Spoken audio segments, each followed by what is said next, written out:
Hello, Star Trek fans, and welcome to the Rebinge Deep Space Nine podcast. My name is Kim. And my name is James. And we're watching Star Trek Deep Space Nine from the beginning, one episode at a time.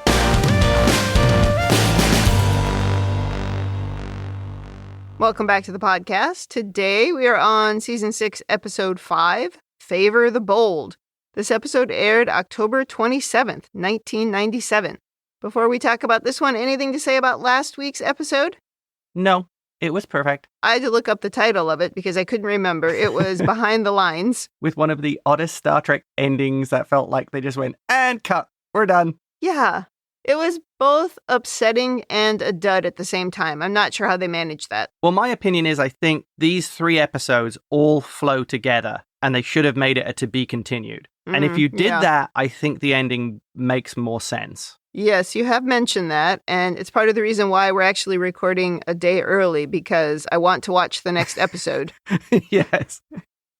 I don't want to wait till next week. Right. I need to know what is going on with Odo. I just started to like him, and everything went to hell. Kind of like with Snodgrass. Oh, as soon as I liked him, he was out of there. Yeah. Well, should we get started? I think we should, and I will desperately try not to give spoilers. Oh, Lord, don't do that. Well, in the cold open, we open on the Defiant with an alarm sounding and Nog informing Captain Dax that they are transmitting a distress signal. Miles reports they're venting plasma and any ship within 100 million kilometers is going to know where they are. They are quickly under attack by 2 Dominion ships. Shields are down to 20%. But, of course, it was all a ruse. A Klingon warbird decloaks and destroys one of the Dominion ships, and the Defiant powers up to full operation and destroys the other one. And then Dax congratulates the crew as Worf comes onto the view screen saying, "Well done, Captain." And then Miles depresses everyone by saying, "Oh, we have new orders to fall back to Starbase 375, and everyone groans. Yeah, they're very grumpy about that. They've just had a glorious victory and now have to retreat. Yeah, but is this an effective way to fight a war? Smoking out 2 ships at a time?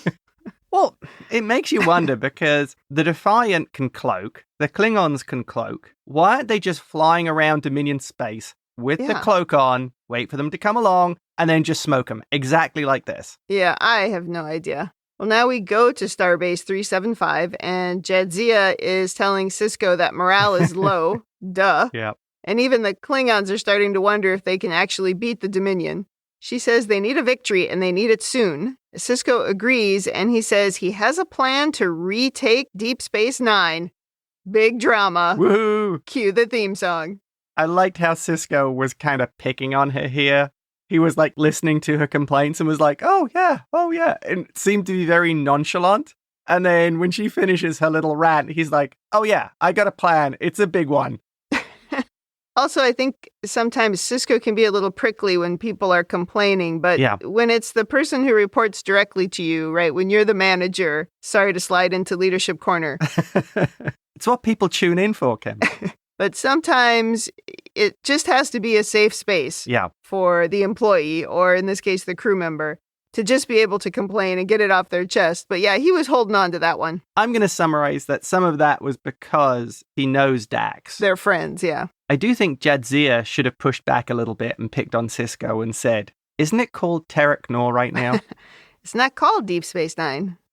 Now we go to Bashir using a medical tricorder on Garak, who is convinced that Starfleet intelligence has implanted a neural transponder in his brain to monitor his thoughts. Paranoid much? Dax and Miles think he's being ridiculous, but Garak says, well, that's what I would do. Worf explains to him that they're not interrogating Garak, they're debriefing him, and Garak is like, well, that depends on where you're sitting. They're not torturing him, so I don't think it's really the type of interrogation that Garak would be used to. Yeah, there's no physical torture involved, except maybe the tedium of it. Yeah. But I question why this is happening in the lunchroom. That Bashir's actually scanning his head right here in the middle of... Well, they don't have very big medical facilities on the Defiant, so I think it's kind of combat medicine. You treat them where they are. Oh, they're on the Defiant here, not on the Starbase? I assumed that was the Defiant. I thought they were on the Starbase's lunchroom. Okay, that makes more sense. So Sisko is now presenting his plan to the admirals. He proposes they put together a task force and retake the most important piece of real estate in the Alpha Quadrant. Remember that? That's the strip mall from season 1.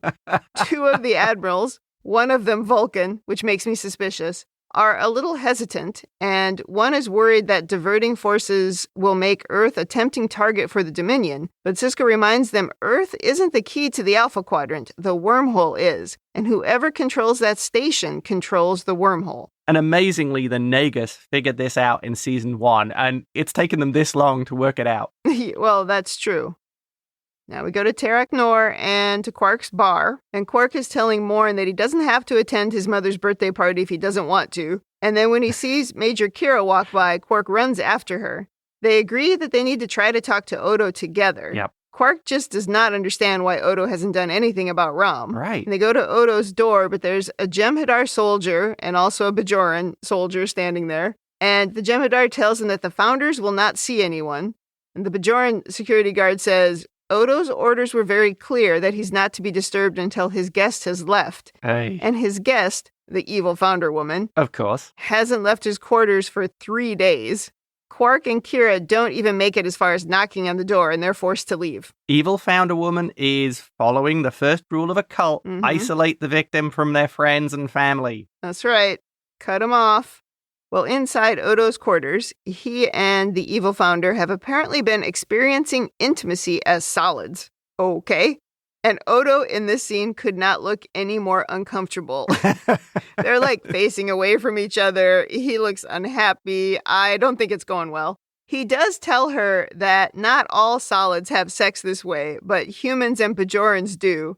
And I think he also should have mentioned Idanians do too, but he does not. That's a good point. He didn't bring her up. No, he says Bajorans and humans. He's forgotten about her already. Oh, that's terrible. I kind of question this scene, actually. She has no respect for speaking, as the solids do, or anything else that they do. Why would she do this? Because it's all part of manipulating Odo. Yeah, I guess. Because he didn't do it with Kira. Yes. Yeah, I hadn't thought of that. I also look at this as, do you think she's telling the truth about how this is a new experience for her, apparently? And she didn't understand how the solids share intimacy. Oh, I mean, seems unlikely. I guess how often has she turned into a solid? Because I think it would come up. Actually, I take a slightly different track. I think she's telling the truth because they fundamentally lack an understanding of solids. Yeah, yes, they do. They don't even understand the sex drive of solids, whether it's for procreation or fun. I don't think they understand. They're so full of themselves and how they see themselves as so evolved and so higher that they dismiss these things as inconsequential. But Odo doesn't. He seems to have far more understanding that she dismisses. Well, Odo respects the feelings of others. Yeah. Because he has many times not had his own feelings respected, so he can be pretty empathetic, at least about emotions. And he has experienced this before. I think he quite enjoyed it. But I agree that because they don't really have any empathy, they don't really understand anything about the solids or the value of their feelings, or certainly what love would mean, or desire, or any kind of emotion, then this would just be weird. So I believe that, that she didn't connect to this at all. But she can change into the thing, so she has full understanding of it. Right. Well, that's the joke. Yeah. Exactly. She tells him what the solids experience as intimacy is only a shadow of what they experience in the Great Link. Yeah. Which, of course, makes sense if you have no heart, no feelings, no ability to love or care about anything. You're just using your own drugs and convinced that you're better than everyone. Yeah. She starts probing about Major Kira, and Odo just doesn't want to talk about it. He's very, very uncomfortable. He does wonder why she keeps asking about Kira, and she claims it's because she knows Kira is important to him. But one day the link will be all that he needs, and that day will be coming soon. Ugh. And she says, and then you won't have to be alone ever again. Wow. That is very scary coming from her. Yeah, she's isolating him. She kept him in that link for 3 days without telling him. Right. Wow. It's a cult. It's a cult in so many ways where she is just convincing him that she's all he needs. Yes. And that she can provide everything. And everything that she will provide is greater than what he's gotten before or could get anywhere else. Yeah, she's an absolute cult leader. And you don't need to worry about thinking for yourself, Odo. Oh, no, that's a terrible use of time. When Odo says he needs to be going to a meeting, she tells him that the meeting was 3 days ago, and he's shocked to have lost track of so much time. But she tells him the schedules and obligations of the solids have nothing to do with him now. You're a changeling. You are timeless. And then she takes his hand and starts merging with him again. It is interesting that it implies that they're effectively immortal. Yeah, timeless.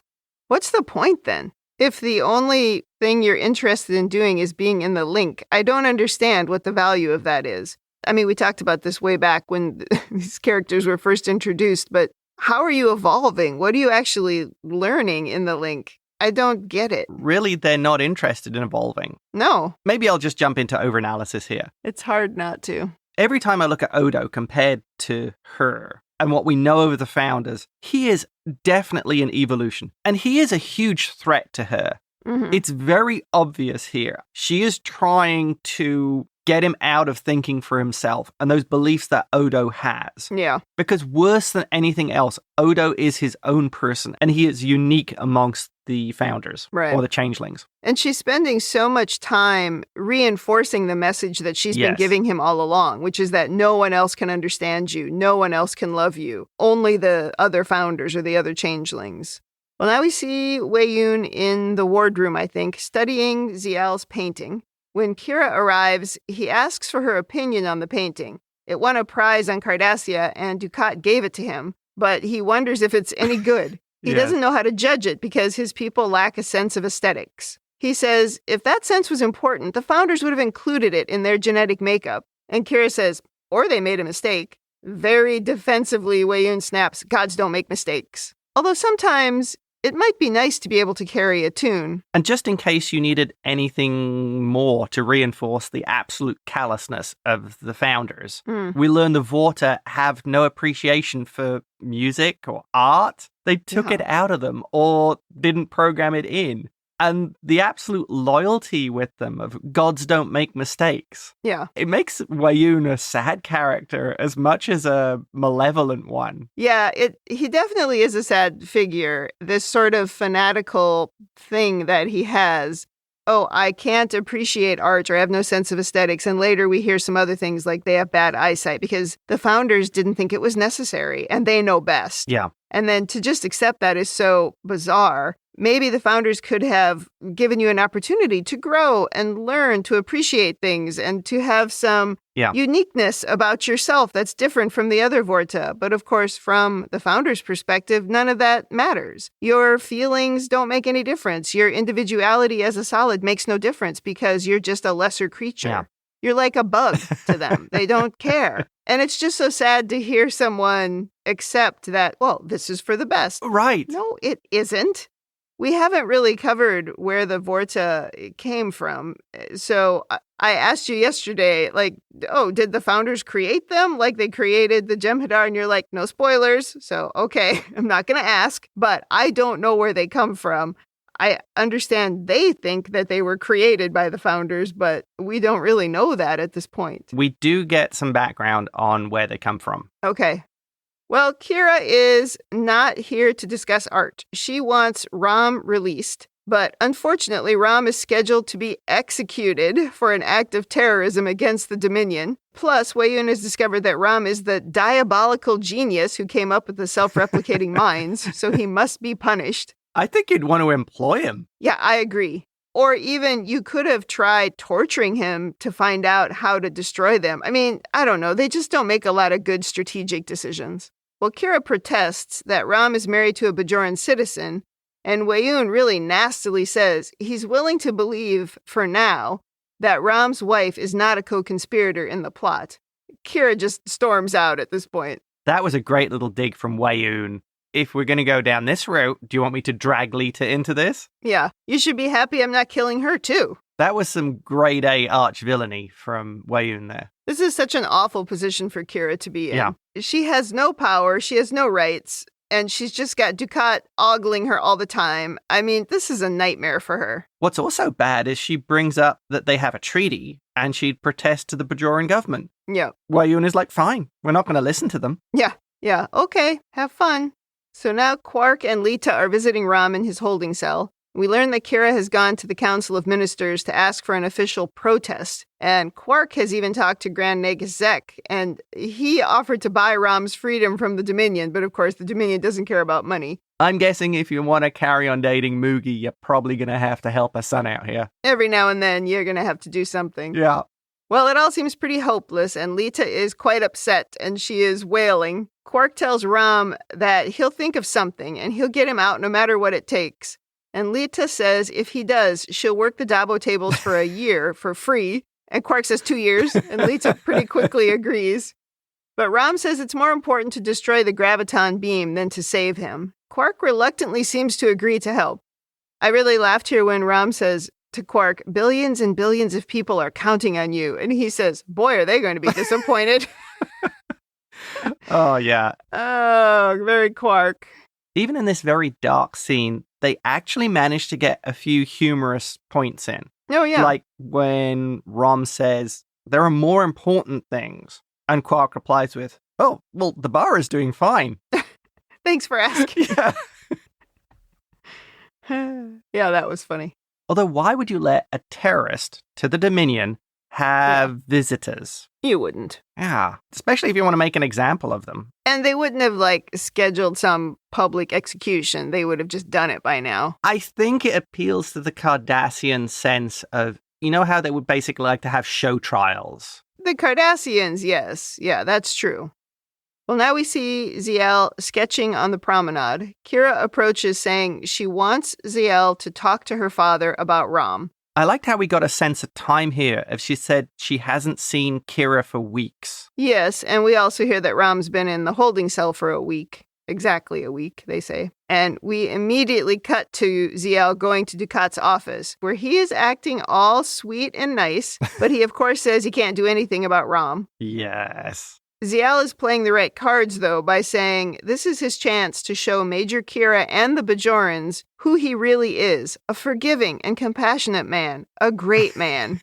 Unfortunately, that really isn't who he is. That's the underlying problem there. Yeah, he asks her then if she was involved in the sabotage plan, which irritates her. Oh, yeah. Everything just goes wrong from here as he shows his true colors, and she says she'll never be like him, and she stomps out. He tries appealing to that, good Cardassians follow the state. Enemies of the state don't deserve mercy. Yeah. And she just throws that back at him. I'm not a Cardassian. Yeah. Do you think this is the point where she kind of has that breakthrough of, wait a minute, Kira is actually telling the truth? Well, that's the implication, yes. But whether or not it'll stick, who knows? I just like the fact she's finally gotten to the point that she's seeing Dukat isn't the image. Right. Meanwhile, in Quark's bar, Quark has hired some Nausicaans to break Ram out of jail. Could you think of a worse idea? Yeah, Kira tells him to forget about that plan. Freeing his brother will take careful and precise planning, which isn't the Nausicaan way. Then he wonders if he can get his money back. Remember the Nausicaans where they were throwing darts at each other? Yes. Yeah, these are not the subtle guys, for sure. But, even though this is a terrible Deep Space Nine plan, at least he's trying something. That is true. Damar comes into the bar to throw his weight around, telling Kira that her attitude won't be tolerated forever. He's a gull now. People should respect him. Ugh. She gets right in his face saying, if you don't like my attitude, you're welcome to try and change it. He had a funny look on his face when that was going on. I couldn't tell if he was a little bit afraid, but it also might have just been irritation and frustration because he can't do anything about Kira because Dukat protects her in a weird way. Right. Well, she leaves, and then Quark pours Damar a drink, which Damar makes him taste, and just in case it's poison.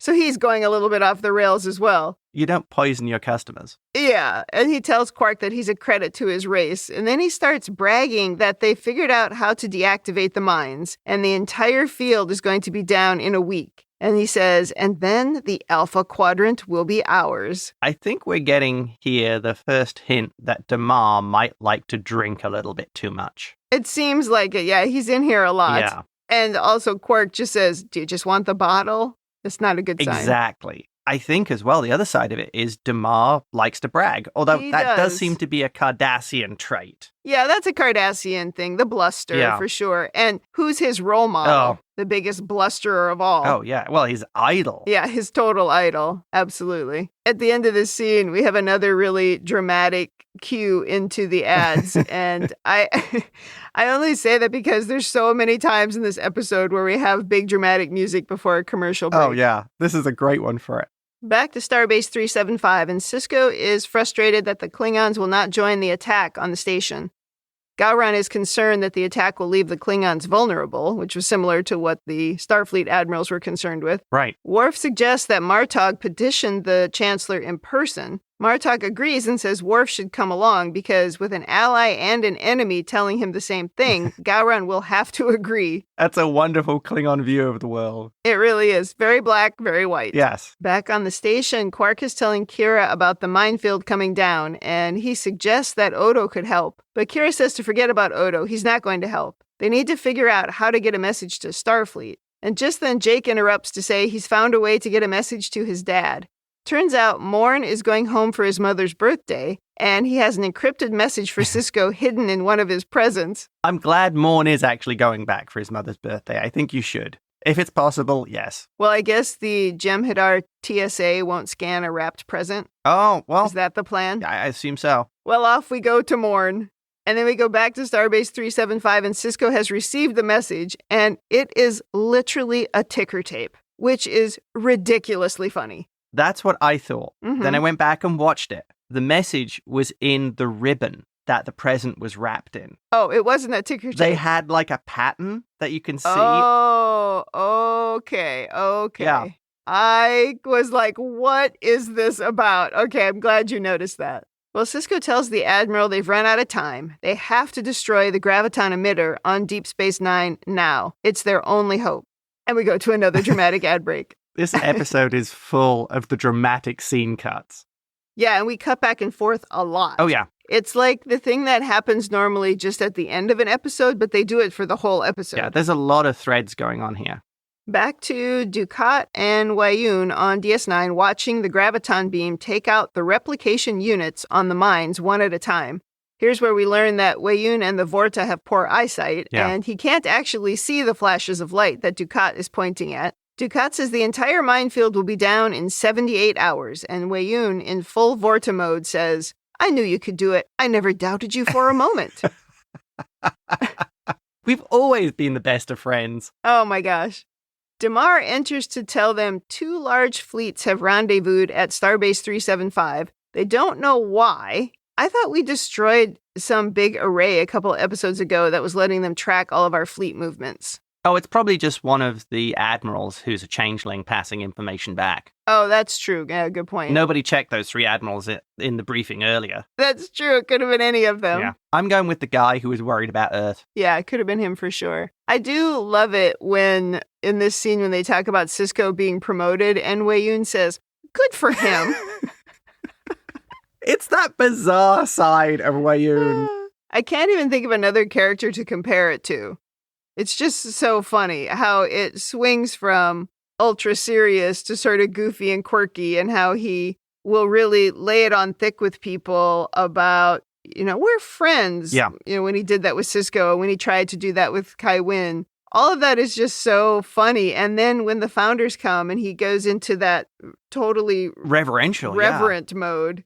Yeah, it's just such a bizarre character. Well, we saw it here, just even in this episode earlier, where he's being very lighthearted with Kira about the aesthetics, and then immediately gets serious and is defensive about his god.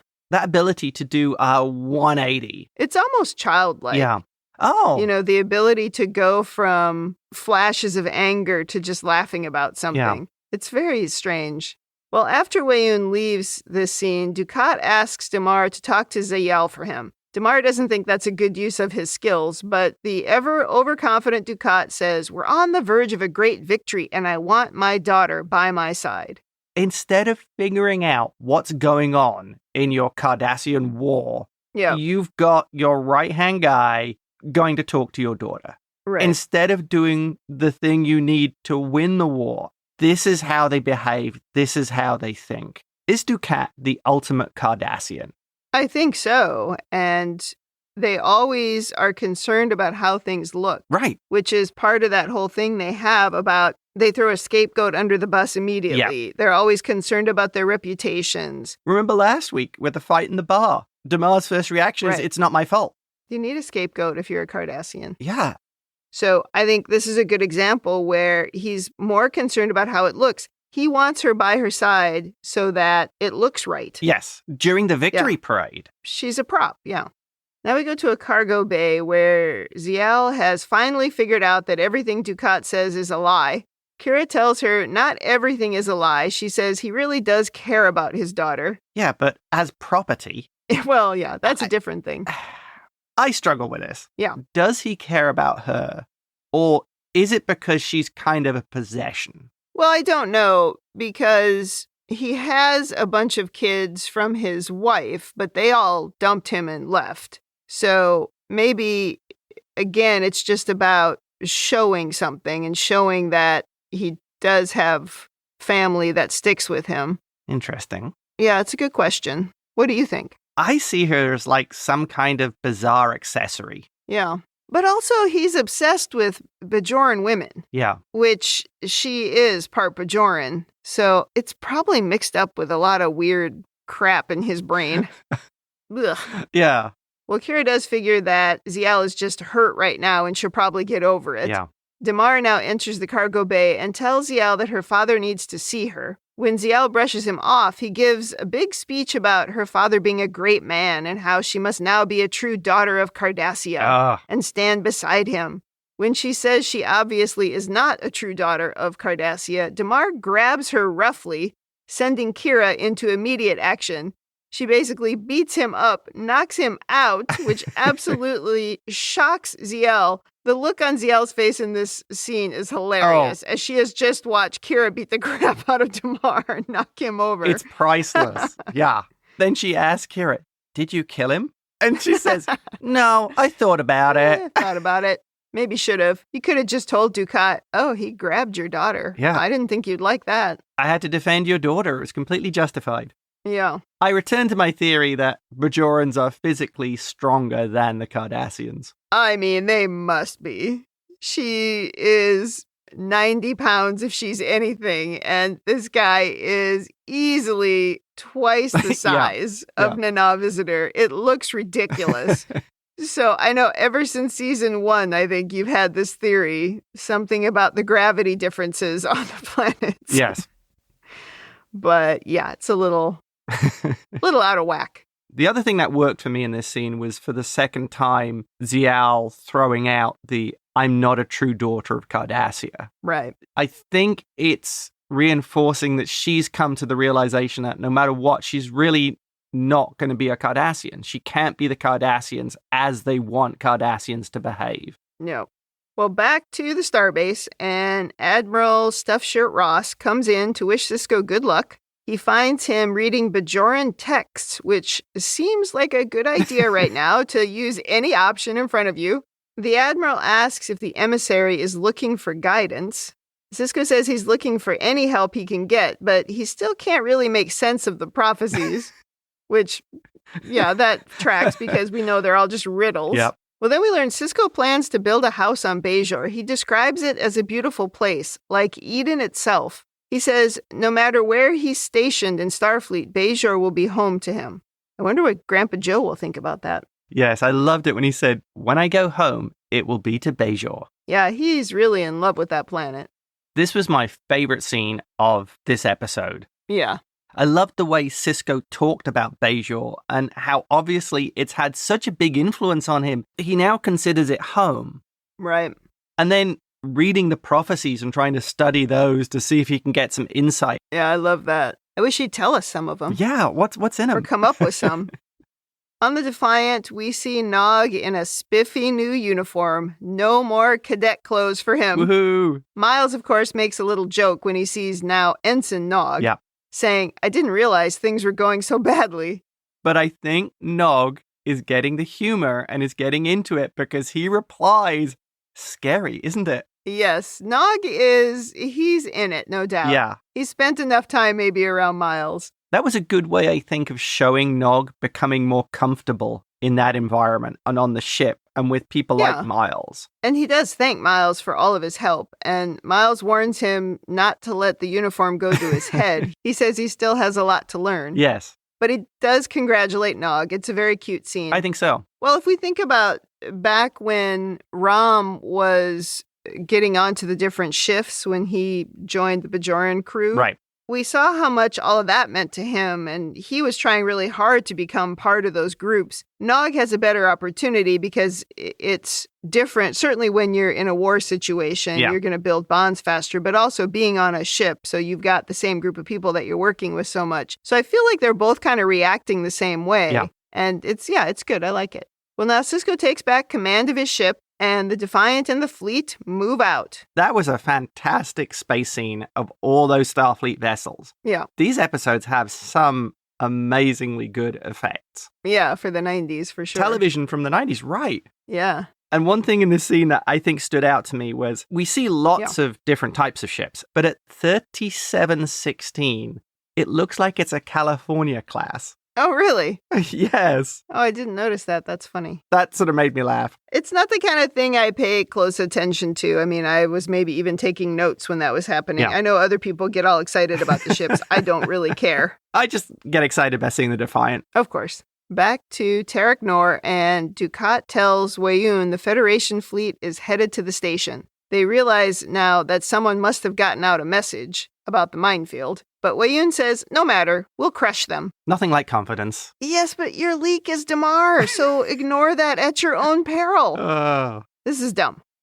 Dukat tells him they will need to take ships away from the front line to defend the station. And Weyoun says, just do it, because once the minefield is down, they'll have more than enough ships to take their place. I'm going to make a military suggestion here. And not that I'm a military strategist or analyst. If the station is that critical, and all your reinforcements are just behind the wormhole, why are you taking some ships from the front line? You take your entire fleet and you defend the wormhole. Strength in numbers, overwhelming force. It's your most critical point. Everything else is irrelevant if you lose the wormhole. To me, it seems like there's a lack of basic strategic thinking from Dukat. Yeah.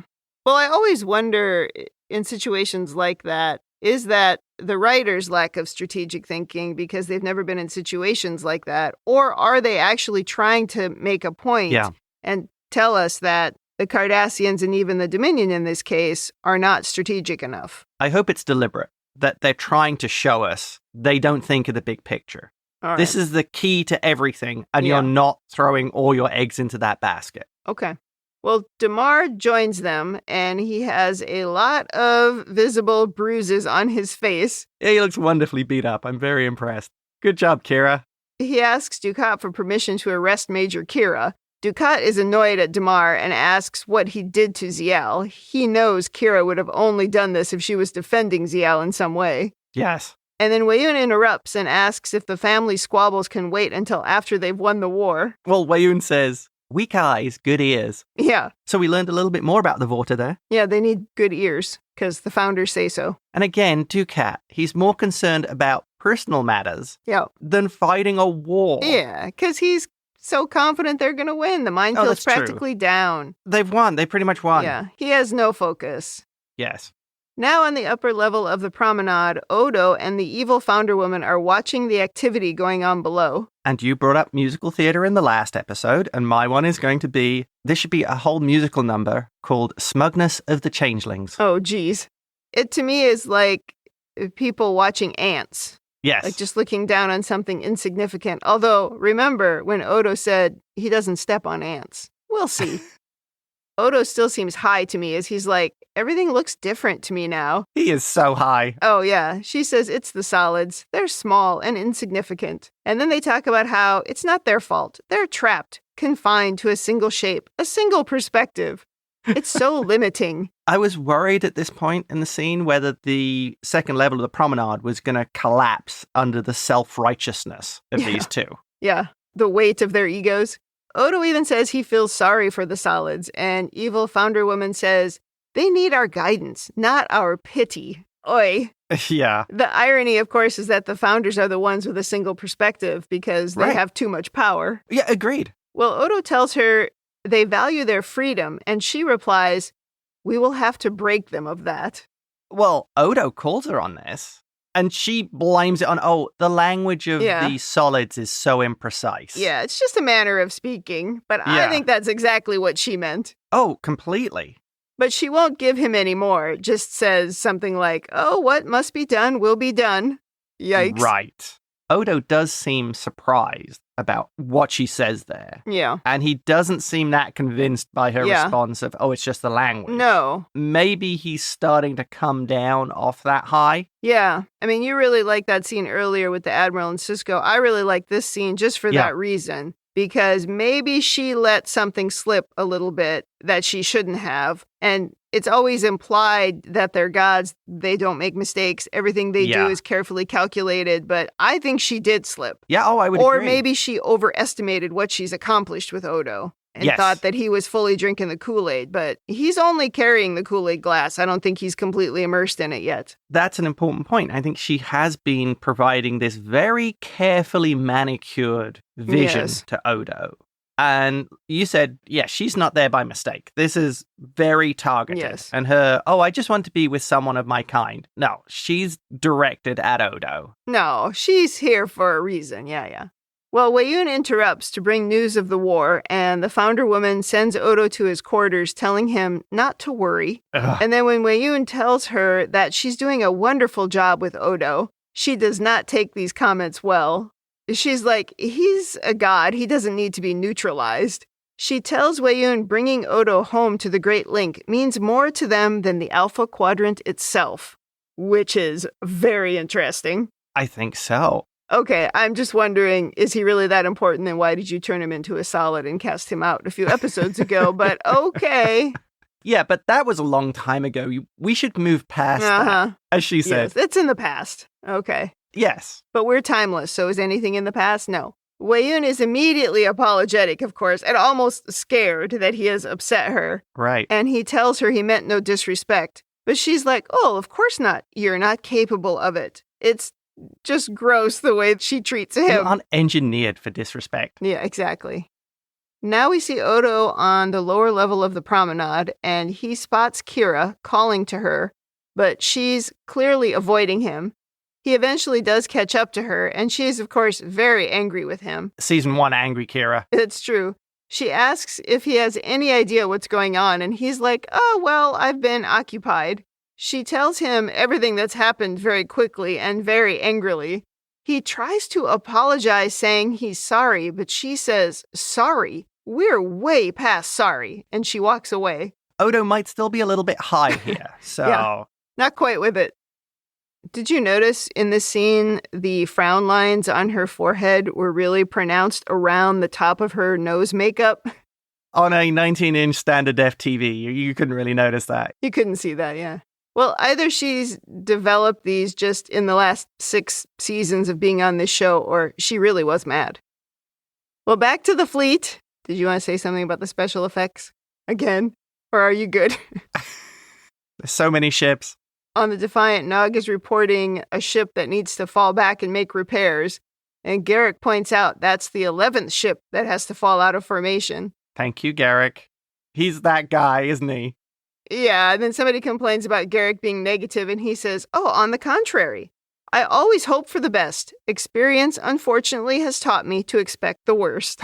It's funny, though, just to see him on the bridge of the Defiant. Miles now picks up the Dominion fleet.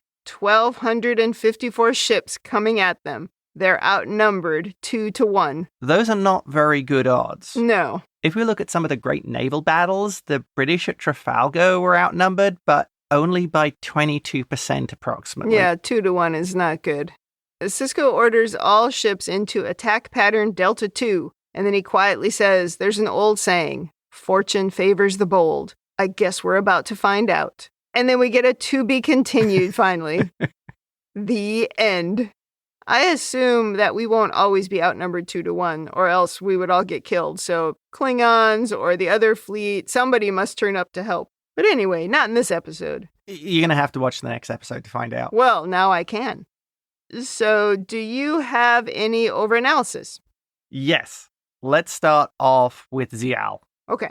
I feel Zial is a parallel to Odo because she is being encouraged by her father to become part of Cardassian society, to accept the Cardassian norms. And she is all on board with it and totally wants to embrace it. And eventually comes round to realizing that their society kind of sucks. Yeah. They're not nice people. Not such a good idea. Whereas with Odo, we're telling the opposite story, whose people desperately want him to rejoin the Link and become part of their society, and he's rejecting it. Right. Except now, through manipulation by Evil Founder, he's sort of embracing it. And Zial is the mirror of what's happening to Odo. She's coming to the realization that her people are pretty bad. And the realization that her father is really bad. Yeah, he's pure evil.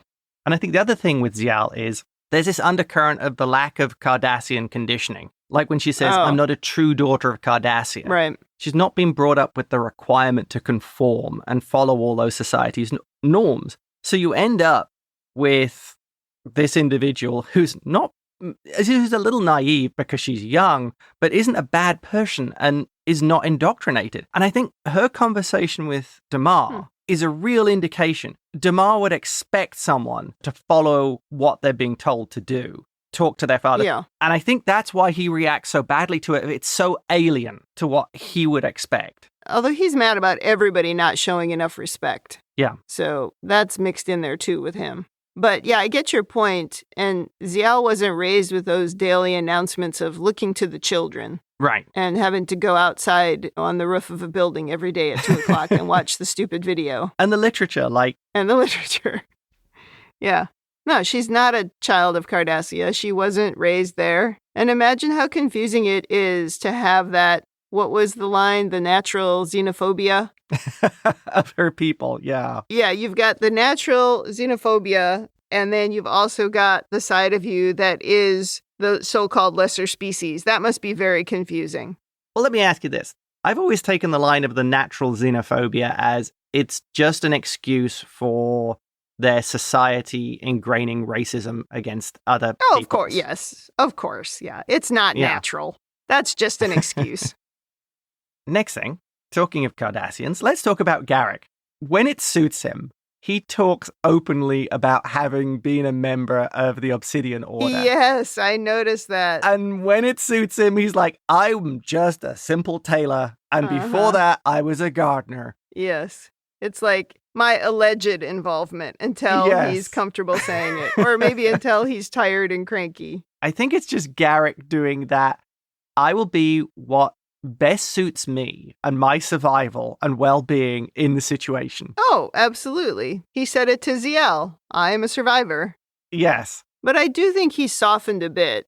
You know, we've had those conversations about him being out of practice at lying. I think he's also just softened, like being around root beer and Starfleet, to quote him in Quark, to the point where maybe he does get too comfortable and lets things like this slip. And he's pretty comfortable around these people. Yeah, interesting.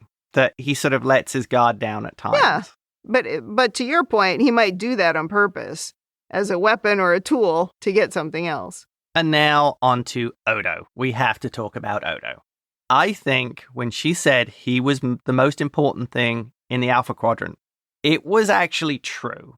I mean, they'd like to dominate the Alpha Quadrant. Yeah, there's that. Because Odo is that evolution of her species. He is the outlier. They need to bring that outlier under control. He is a threat to everything they are. He is. He looks at solids as equals. He applies the law, in his version of it, justly or evenly. he's almost the opposite of everything they tell themselves that they are. I think she's completely serious because you can't have gods when one of the gods goes, no, we're not gods. Well, yeah, I was wondering if he was tarnishing their image. Yeah.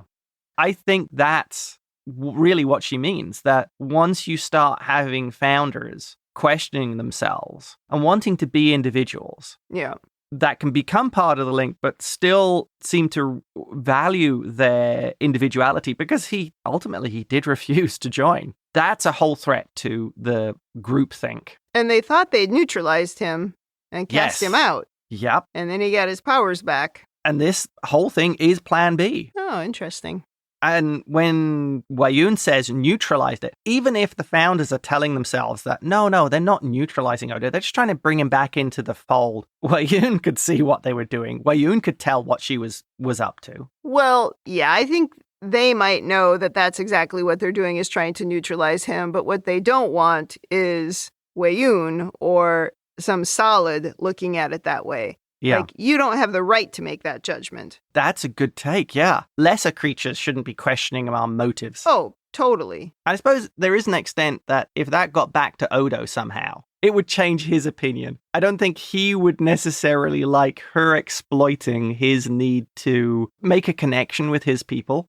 Right. And I feel that's what she's doing as well. Yeah. I think she fundamentally misunderstands who Odo is. No, completely. And she'll never understand it. And she's using the link like as if she was keeping him drugged, so he doesn't think. Yeah, agreed. Do you think Kira will accept the apology? No, not currently. He's going to have to do something dramatic. Yes. Which I assume he will. Next thing. Okay.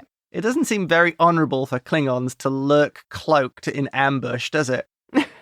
Although Worf did make an excuse about this before, how victory delivers honor in itself, so... There's something, too, about the type of opponent, right? Because they have no honor, the Jem'Hadar. Oh, that's true. Like if you were fighting the Romulans or the Borg. They're without honor, so, you can do what you want.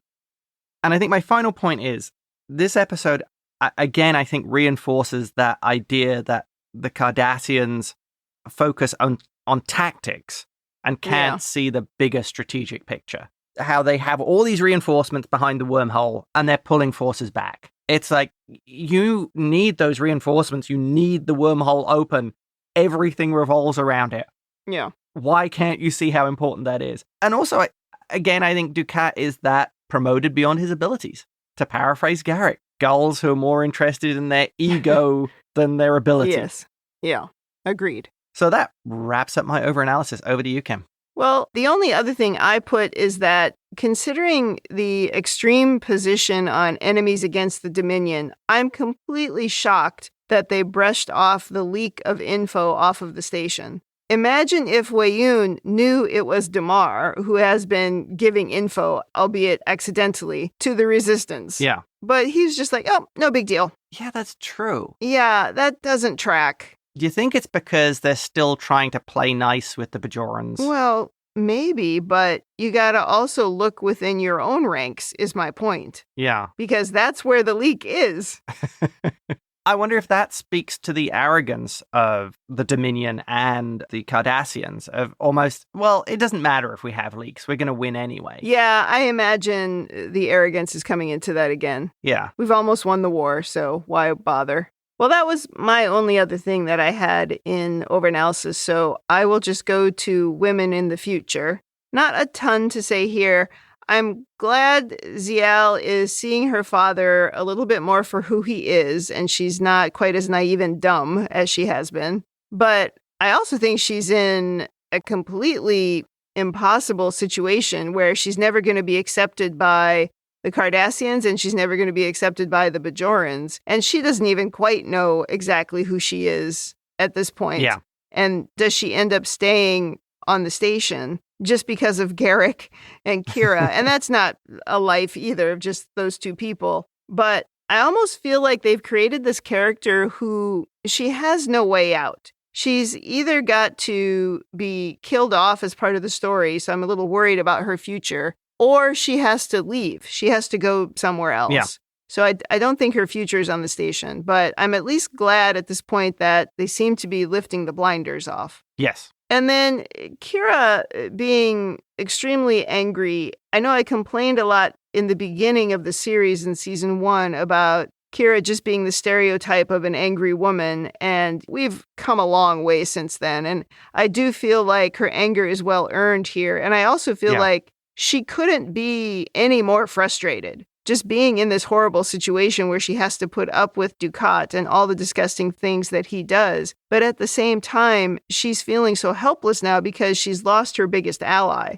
And she's also, I think, confused because Odo is supposed to be in love with her, but now instead she doesn't even know what he's doing, right, with the changeling woman. He seems to be changing and getting under her spell. Right. And she's also bound by duty, isn't she? To the Bajorans and her uniform. Well, and to Sisko, because he told her what to do and she's staying here and trying to do it. And I think it's just all very complicated. And I guess the point that I'm trying to make is even though she has these moments of anger here, I feel like they're earned and obviously well written, well acted. But I didn't always feel that way in season 1. So we've come a long ways with this character. You can understand why she would be frustrated here. Yes. I can absolutely understand it. I do question all of the whispered conversations that she has with Quark. She should be smarter than that because it just makes it so obvious. But of course, Damar does the same thing. He's always whispering to Quark too, which is where the problem is. Anyway, I don't have anything else to say about women in the future, so I will go to rating.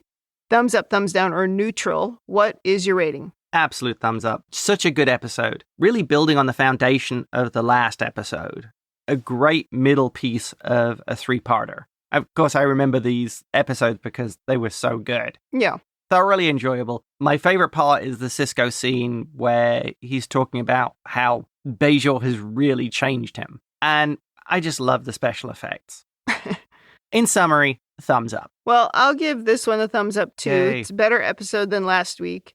I'm very curious about what's to come here, and who's going to survive this attack on the station. Yeah. I mean, I'm sure the main crew will survive, but other people like Weyoun, Damar, Ziel, of course, I don't know what's going to happen, but I'm sure something's got to give there.